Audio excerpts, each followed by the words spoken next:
If you have a brother or sister, I am sure you know that sometimes they are jealous of you, or perhaps sometimes you are jealous of them. But I bet you never did anything half as mean as what Antonio did to his brother Prospero.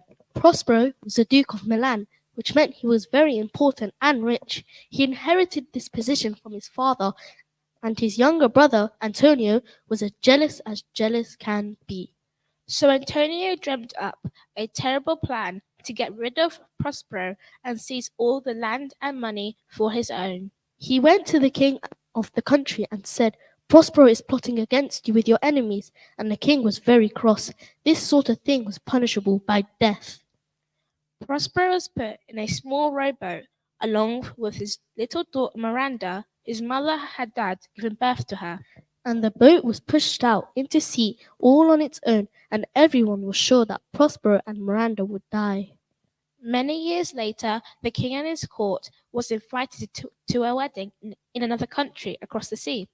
The king summoned his finest ship and boarded it with his son Ferdinand, his brother Sebastian, and Antonio, the wrongful Duke of Milan. It was perfect day for sailing. The sea was calm, the sky was clear and blue, till all of a sudden, as if by magic, a dangerous storm began.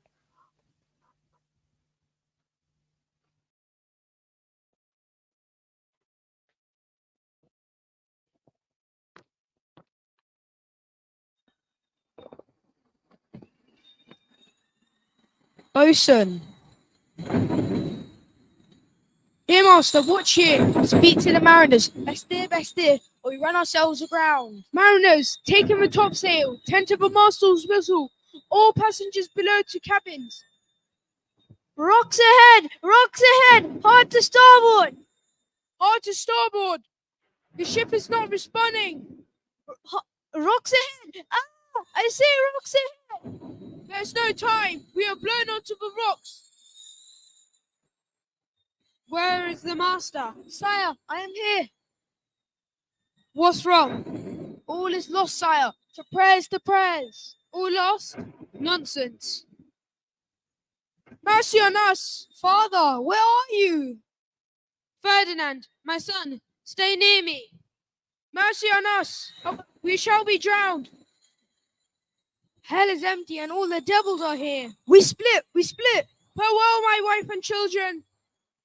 My son, father. Ah!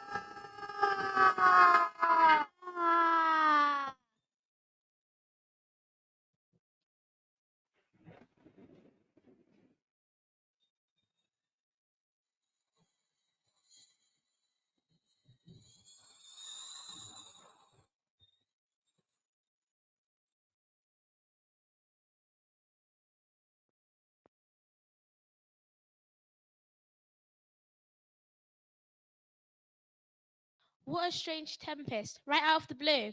Yes, but did you spot the little island in the distance? Someone on the island had been watching the ship go past. Someone on the island had realized that the ship was carrying the king and his court. Someone on the island had conjured the storm. That's right. You've probably guessed that Prospero and his little daughter had not been killed at sea all those years ago. Lucky for them, an old friend of Prospero's had hidden some magical books in the little rowboat with them. They had come safely to an island in the middle of the sea, and Prospero had used the magic books to study and make himself a powerful magician. Now he was the lord of the island, and all the magical creatures who lived there were at his command. He had caused a storm to come split the ship, and he had seen to it that the young Prince Ferdinand washed up safe and sound on one side of the island, and the king and all the rest on the other. By Prospero's side, as he watched the tempest, was his daughter Miranda, who had grown up into a kind and gentle girl. The storm had unsettled her, so her father was explaining how she need not to be upset. It was all part of his plan.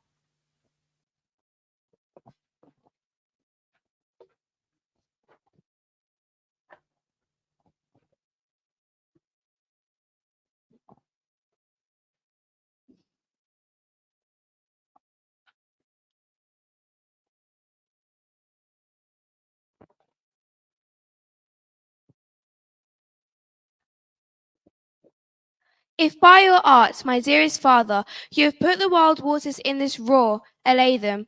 I have suffered with those that I saw suffer. That vessel full of noble creatures dashed to pieces. Their cries did knock against my heart.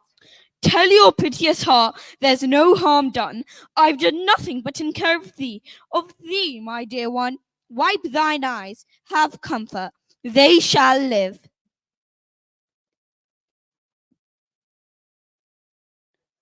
Away to thy shell.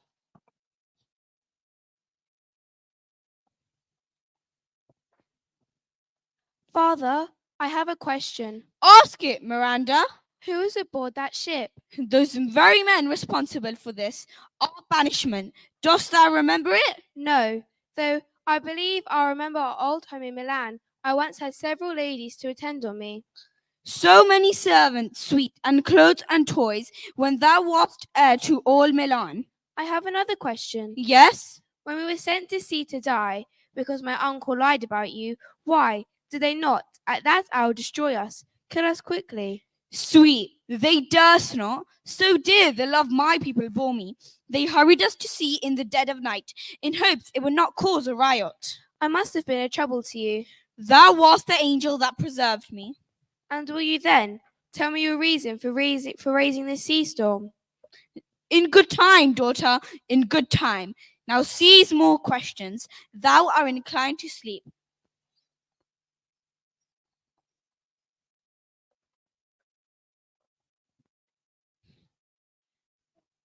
All hail, great master, grave sir, hail. My Ariel, hast thou spirit performed to point the tempest that I bade thee? To every point, I made it seem that mighty Neptune did himself besiege the ship, shaking his dread trident. My brave spirit, but are they, Ariel, safe? Not a hair perished. Well done, but there's more work. What is the time of the day? Past the mid-season, is there more toil? Remember thee what thou hast promised, which is not yet performed me. How now, Moody? What is it thou demands? My liberty. I have done thee worthy service. Thou didst promise to release me after a full year. Dost thou forget I saved thee from the tree where old witch Sycorax had bound thee in her rage? Did I not save thee, open the tree and let thee out? I thank thee, master. Shall I conjure an oak and bind you in its knotty entrails? No, pardon, master. I will do as thou command. Do, and after 2 days I will discharge thee. That's my noble master. What shall I do? Say what? What shall I do? Go charm Prince Ferdinand with song to the place where Caliban doth dwell.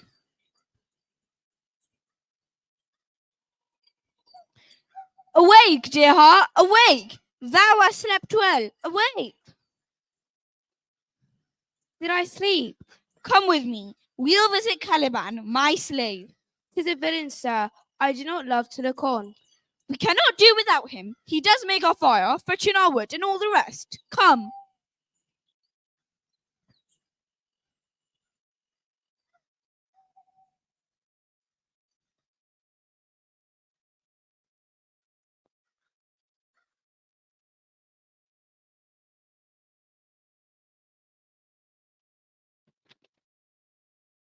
So who is Caliban? This slave?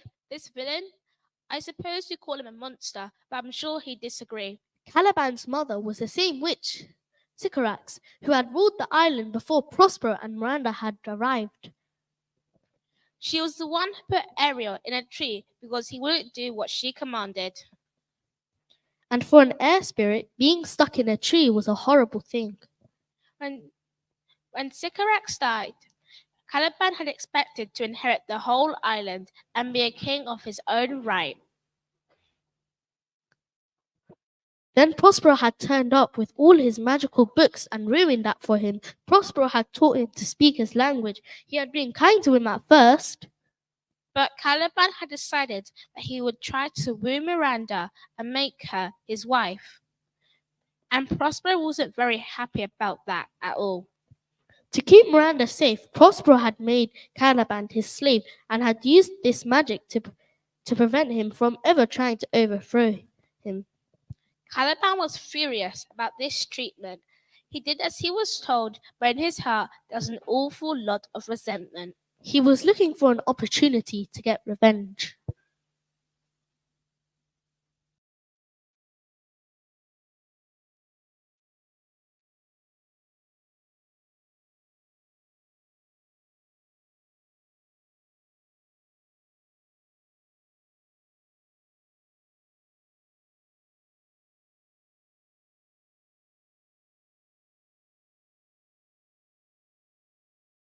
Slave Caliban, thou earth, thou speak. There's wood enough within. Come forth, I say, thou poisonous slave. There's other business for thee. A southwest wind blow cold on ye and blister you all over. For this, be sure, tonight thou shalt have cramps. This island's mine by Sycorax, my mother, which thou takest from me. Now all the charms of Sycorax, toads, beetles, bats, fall on you. I am the only subject that you have, which once was mine own king. You know that I first treated thee with kindness, till thou behaved so rudely to my daughter. We would have peopled this isle with little Caliban's Miranda. Ugh, brutish thing. You taught me language. Now I know how to curse. Flaxseed, hence, go double this pile of wood.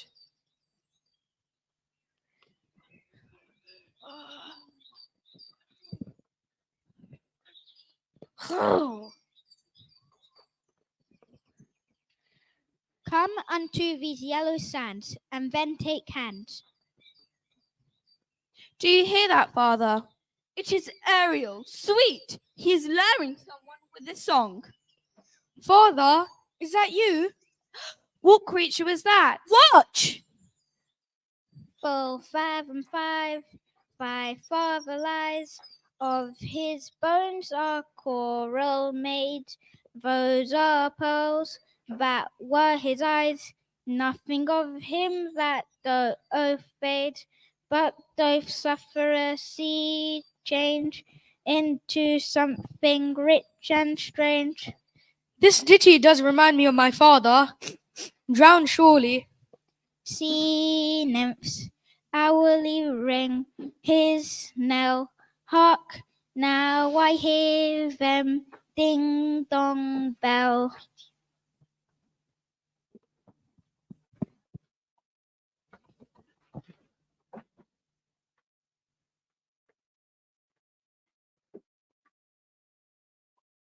What is this? A spirit? No, child, it eats and sleeps, and hath such senses as we have. This gallant which thou seest was in the wreck. He hath lost his fellows and strays about to find him. I might call him a thing divine, for nothing natural I ever saw so noble.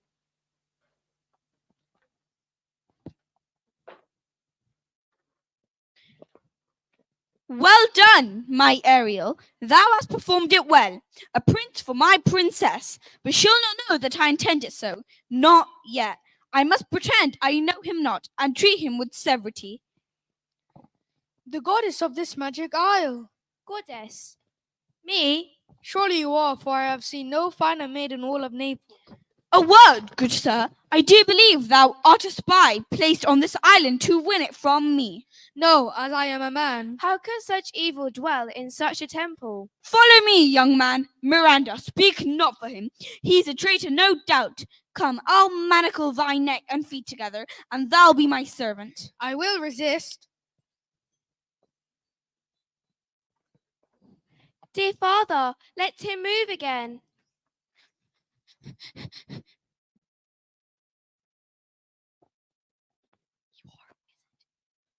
You are a wizard. You are a wizard. Sir, have pity. Silence, child. You like him only in comparison with Caliban. Be sure, dear girl, to most of men, this is a Caliban, and they to him are angels.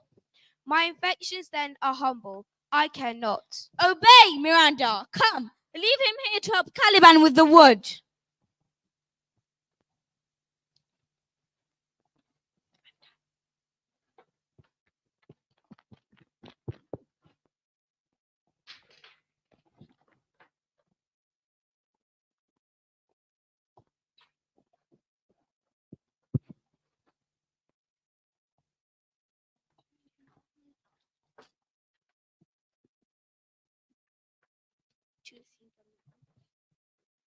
So poor Ferdinand, the king's own son, had found himself sharing a hut with the monster Caliban, chopping wood and being treated as a slave. He didn't complain though. He did all he could to win the trust of the strange old man whose daughter had taken such a liking to him. Ferdinand had never met such a kind and gentle woman before, the same age as him, and like him in so many ways. And she left him some little comfort when her father wasn't looking. They believed they were starting a secret love affair which her father would not approve. But of course, Prospero was watching them fall in love quite happily, secretly knowing exactly who Ferdinand was and thrilled to see such a fine young man courting his only child. After all, if she married him, she would be the Queen of Naples. Not bad for a girl who'd only met one man besides her father. We should remember, though, that whilst Ferdinand was safely watched over by Prospero, his father, the king, was on the other side of the island, searching desperately and losing hope that he would ever find his son. Sebastian, his brother, had been growing closer and closer to Antonio, the wrongful Duke of Milan. It turned out they had a lot in common, since Antonio had stolen everything from his brother Prospero, and Sebastian had begun to wonder whether he could do exactly the same thing to his brother, the king.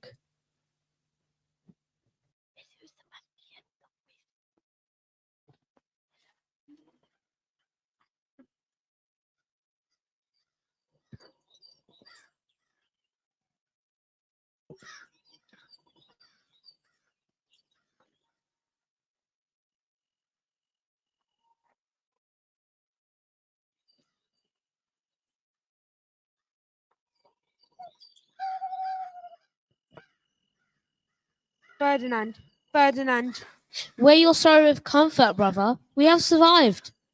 free peace. Ferdinand, no, he's gone. I think I did see Trinclo, the fool, survive.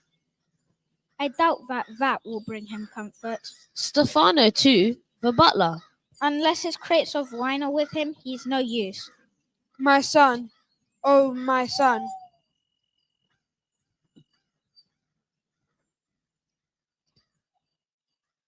Sleeping, sire? Here, what a strange drowsiness possesses him. It is the climate here, I find not myself disposed to sleep. nor I. My spirits are nimble, and it makes me recollect our former conversations. Oh, Worthy Sebastian, what might we do on such occasion as is this? My strong imagination sees a crown dropping upon thy head. do you truly? Noble Sebastian, I am quite serious. I feel like standing water. I'll teach you how to flow. Will you admit what I know, that Ferdinand is drowned? He is. I believe so. Then tell me, who is the next head of Naples? I am. You did supplant your brother, Prospero. True, and look how well his garments sit on me. Here lies your brother, no better than the earth he lies upon. Thy case, dear friend, shall be my president. As thou gotst thy fortune, I'll come by mine, ready to draw thy sword. We'll strike together, and when I'm king, I shall remember thee. 1, 2, awake, good king, awake, awake. Why? How? Now? Therefore, this ghastly looking. What's the matter? Did you have your hands upon your swords? While we stood here, Guarding you. yes, guarding your repose. Even now we heard a bellowing burst of bellowing like wolves. Or rather lions. Did it not wake you? It struck mine ear most terribly. I heard nothing.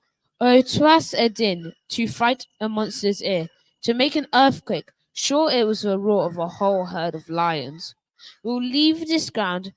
We'll leave this ground. We must have make further search for my poor. We'll leave this ground. We must make further search for my poor son.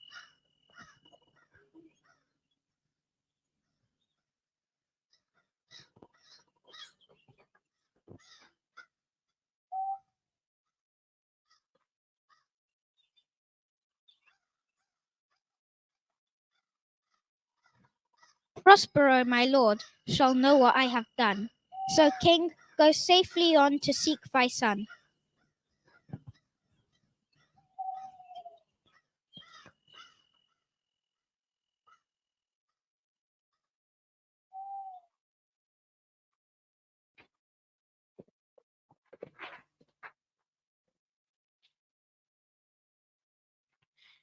You would think that the king would have noticed by now that his brother was behaving suspiciously. He was far too distracted with thoughts of his missing son to even notice the most obvious signs.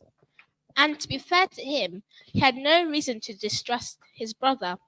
He certainly didn't know that Antonio had lied to him to get rid of Prospero. As far as the king was concerned, Prospero was a wicked traitor who had deserved his fate. Now, at this point, we should mention that, since nobody had actually died in the storm, Prospero had made sure of that. because no one had died, everyone else who had been on the ship, all the ordinary people, had been the sailors and the servants. They were beginning to bump into one another. That's right. The boatswain and the master of the ship were finding pieces of the wreckage and putting it all back together as best they could. Do you remember how Sebastian mentioned the king's fool, Trinculo, and the butler Stefano? Well, they were both still wandering about, each one believing he was the only person to survive. But they weren't going to be alone much longer.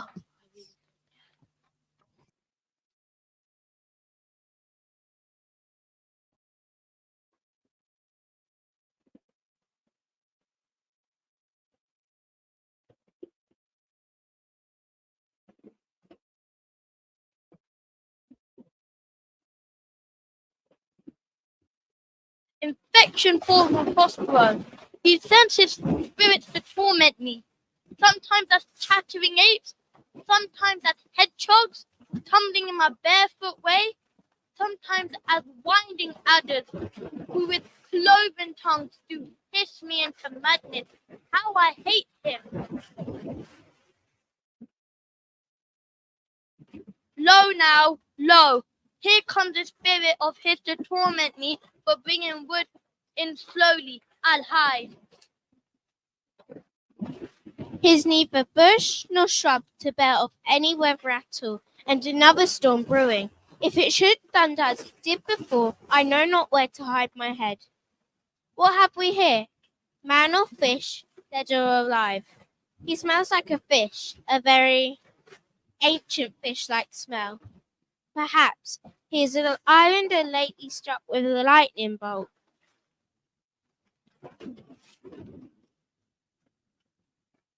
Alas, the storm is come again. My best way is to hide behind this rock, for there's no other shelter hereabouts. I will here shroud to the dregs of the stormy past.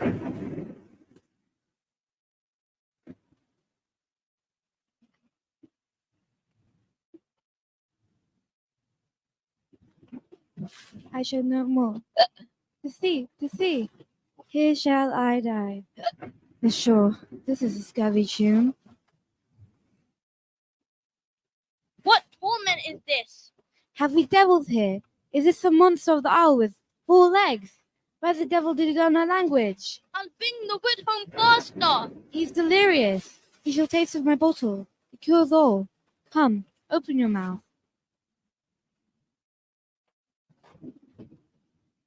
I know that voice, but he is drowned.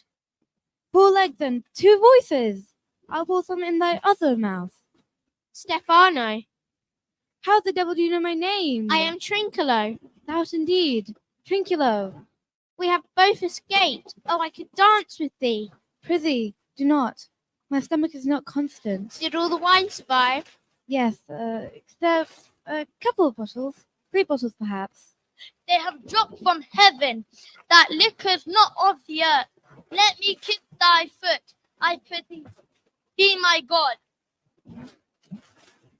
Indeed? The poor monster's drunk.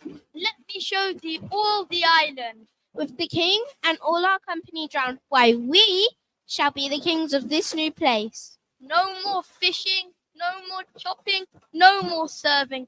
Caliban as a new master. Oh, brave monster, lead the way.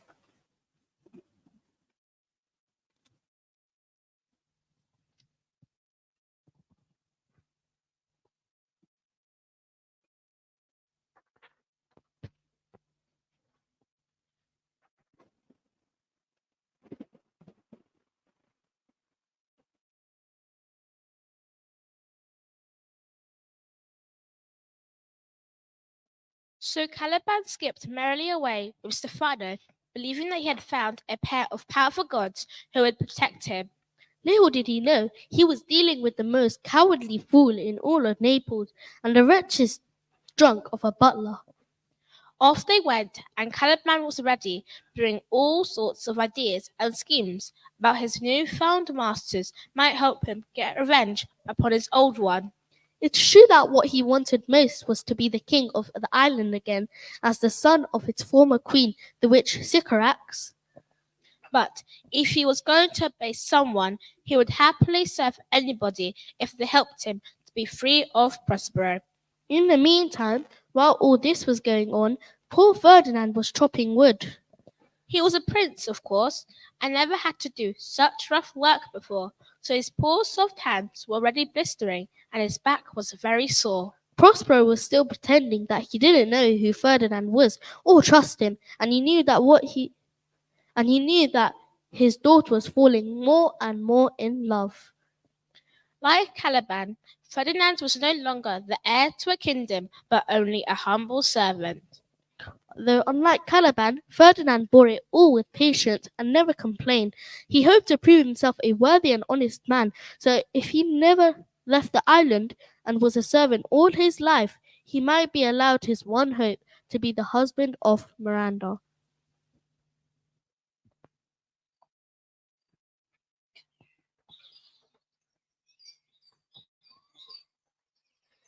This my mean task would be as heavy to me as odious, but the mistress which I serve makes my labours pleasures. Oh, she is 10 times gentler than her father. My sweet mistress weeps when she sees me work. I suppose I should begin again. Alas, I pray you, work not so hard. I would the lightning had burnt up those logs. My father is hard at study. Pray you, rest yourself. He saved for these 3 hours. I could help. No, precious creature, I'd rather crack my sinews, break my back, than you should such dishonour undergo while I sit lazy by. You look weary. No, noble mistress, 'tis fresh morning with me when you are by at night. Please tell me your name. Miranda. Oh, I promised my father I would not say. Admired Miranda, my heart flies to your service. Do you love me? O heaven, O earth, bear witness, I beyond all limit of what else I, the well do love, prize, honour you. Fair encounter of two most rare affections. Heaven's rain grace on that which breathes between them.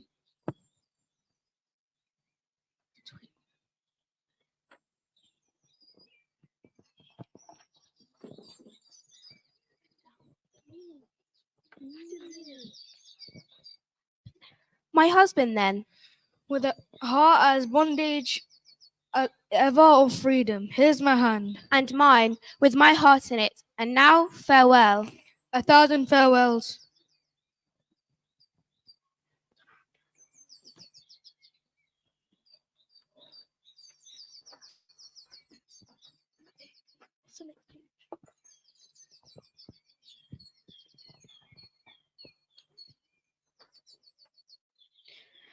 I must keep my rejoicing quiet. I'll to my magic books. There's much business yet to do.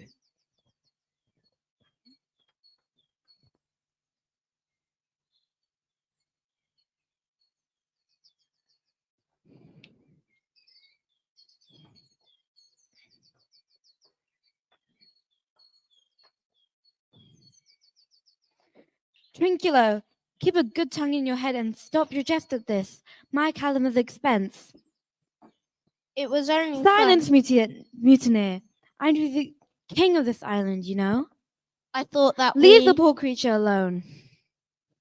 I thank my noble lord. Now, as I told thee before, I am subject to a tyrant, a sorcerer that by his cunning hath cheated me of the island. Thou liest.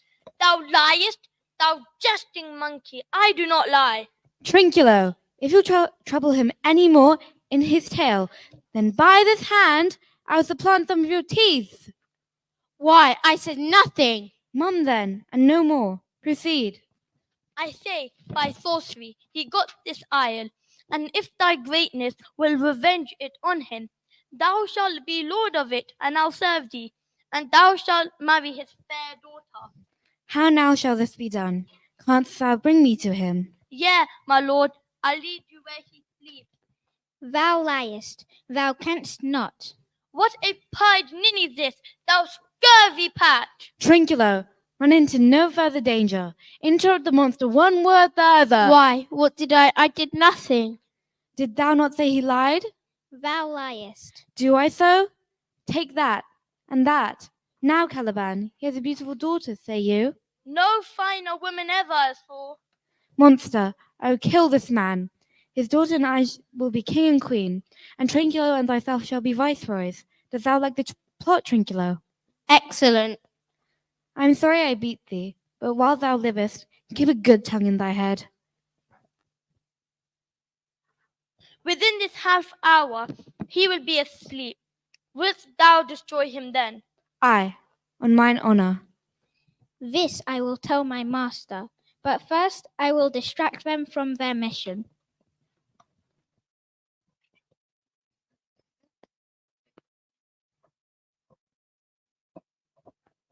O King Stephano, look what a wardrobe is here for thee.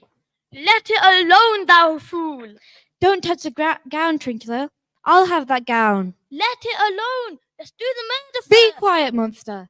Think how fine I'll look.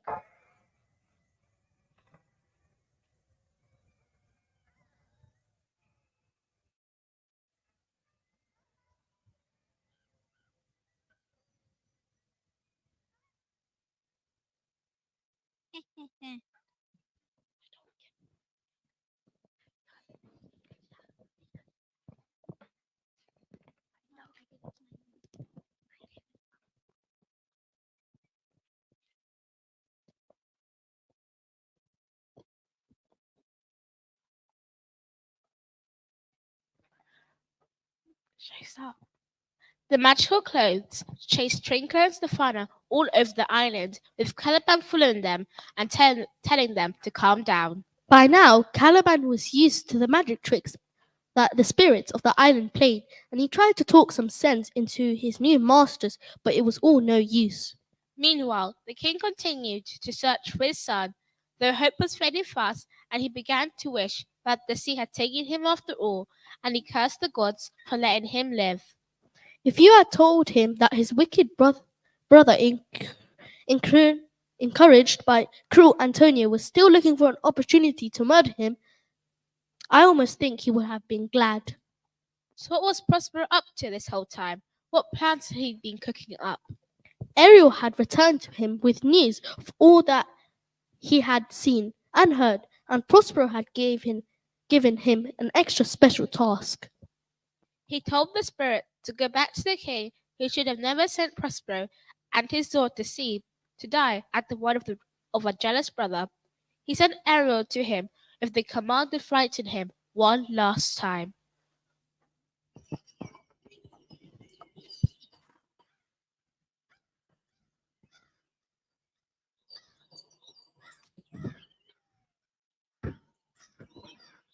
I can go no further, brother. Pray you, sit down a while and sleep again.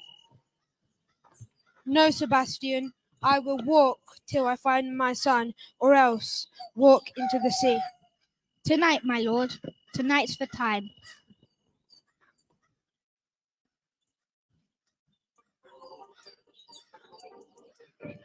Marvelous sweet music. What is happening?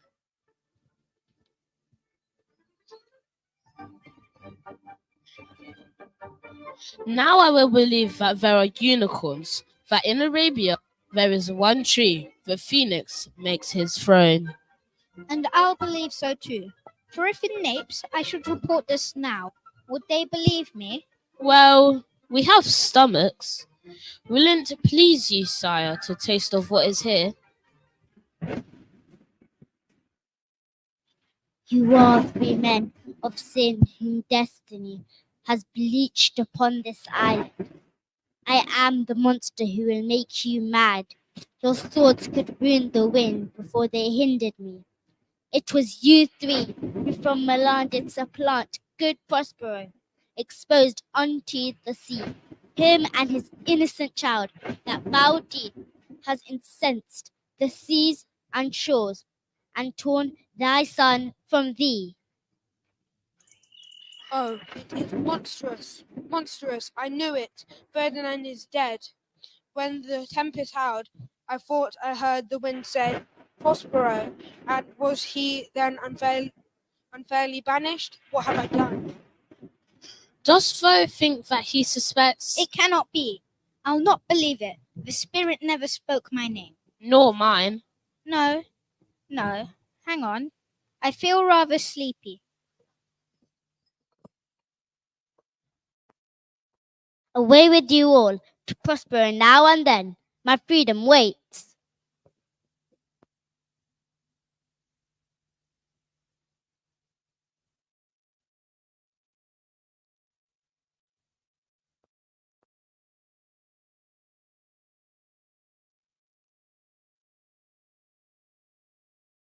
That was a very strange display, but Ariel's plan was to make the men remember a strange old myth about a monster called a harpy. A harpy lets you think they have a wonderful meal to feast upon, then flies in and spoils it, driving you away before you can even touch your food. People used to believe that harpies were sent to torment those who had committed terrible crimes, so the king now felt sure that Prospero had been wrongly accused and that the gods were punishing him for letting an innocent man die at sea. As Ariel whisked them away in their magical sleep, the king's dreams were guilty ones. He thought he saw Prospero's face through the water, frowning and scowling, and the face of his son crying out with no sound in the gloom. Antonio, who of course knew very well that Prospero had done no wrong, was grieving even more fitfully, not from guilt, but from the fear that the spirits who had sent the feast would punish him for his crimes. And Sebastian dreamt only of a crown, just like he did most nights. Prospero's plans had all fallen into place. The time was drawing near for the magical happenings to end.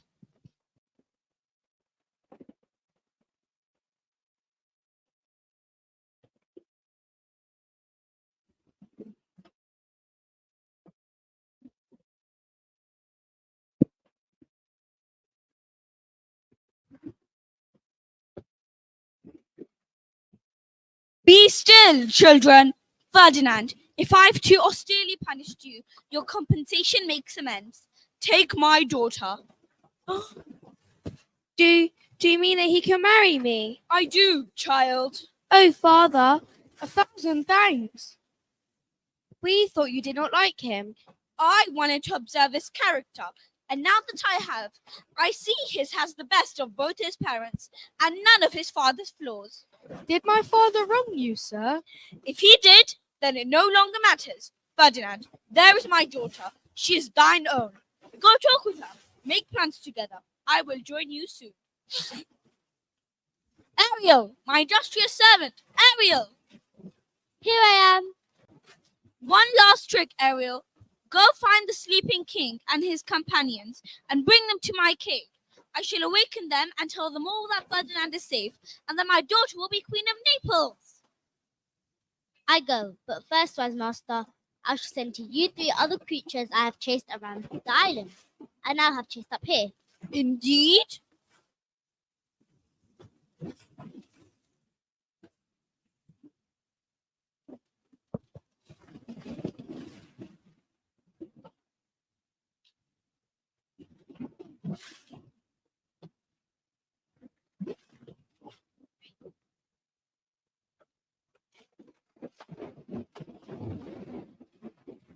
In here is it? Is he sleeping? Trinculo, give me my dagger. Oh, Misshapen knave! Your mother was a witch who could control the moon. And look at thee! Master, And who are you? I. Their names are Trinculo and Stefano. And who are they? ship's cook, sir. The ship's cook, sir. Pray, are you a powerful wizard? Silence! And you, who are you? My name is Trinkido, sir. I am only a fool. I can see that. The king must punish you as he sees fit. But you, Caliban, you thing of darkness, I must acknowledge you are mine. Forgive me, master. Away with you all! Caliban, to your old hovel, and you two men, if men you be, you are behaving like mice. There are sailors in yon bay who have, with the help of my magic, fixed the ship. Indeed. Stay if you will, and be this monster's helpers, or join the ship and wait your fate within. Perhaps your king will give you mercy. Well, which will it be? We go.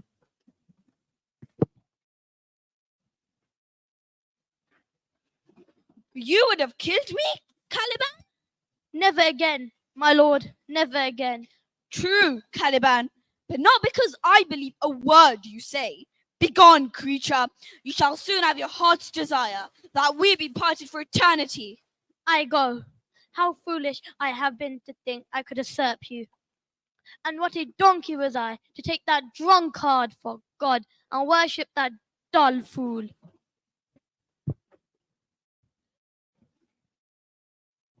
That is the last time I will see him, thank the heavens.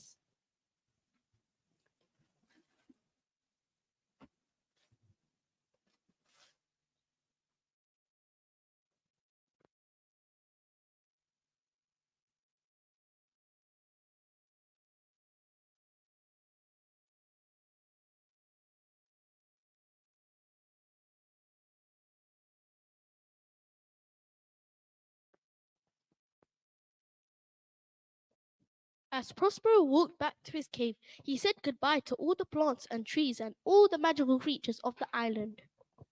In his heart, he was secretly a little bit sad to be leaving them behind. After all, back home, he began to be behaving like a duke, and he had been used to being like a king. Or like a god! He knew he could not use this magic back home. People wouldn't like it. They would think he was a dangerous man, and he was getting too old for all that. Now his daughter had a chance to live a happy life back home with the rest of the family that they had left behind. She would be a queen, and he could not bear to be parted from her. So with her, he knew he must go. So for her sake, more than anything else, Prospero was going to give up all his power. But he asked the spirits to sing to him their magical songs one last time, and his soul was soothed. And he felt particularly good when he remembered that he would soon return to his favourite pair of slippers, which he'd left in the palace all those years ago.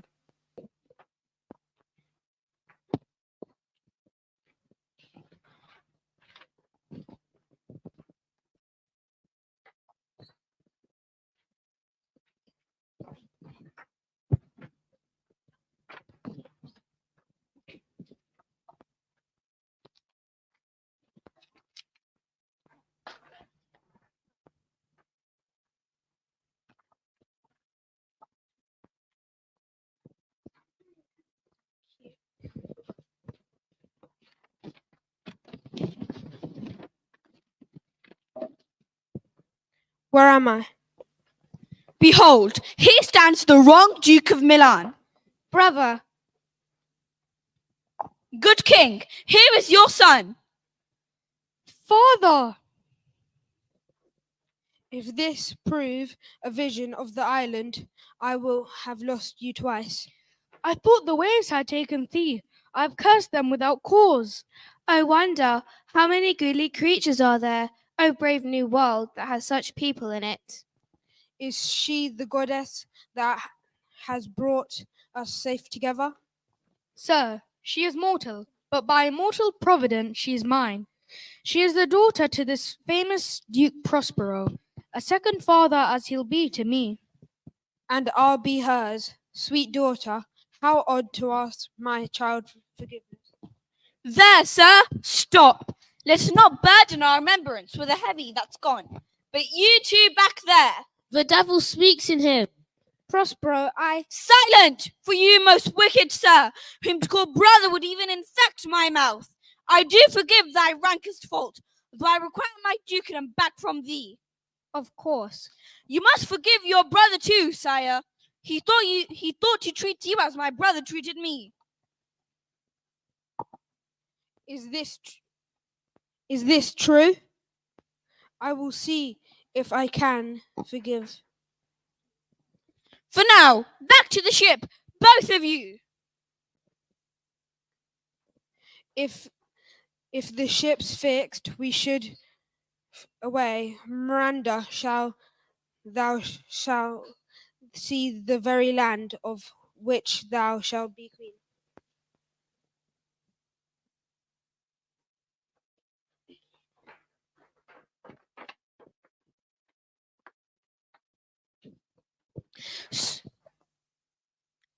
So near, the end of our adventures.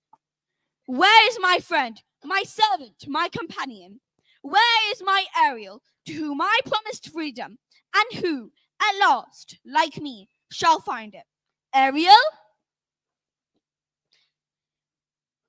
Ariel, make the weather fair for our sailing. Then to the elements, be free, and thou farewell. Farewell, good master.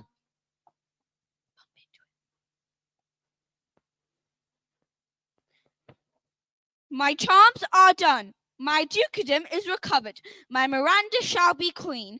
I've no need for magic now. Arcane devices, I disenchant thee. And so, sweet Isle, farewell.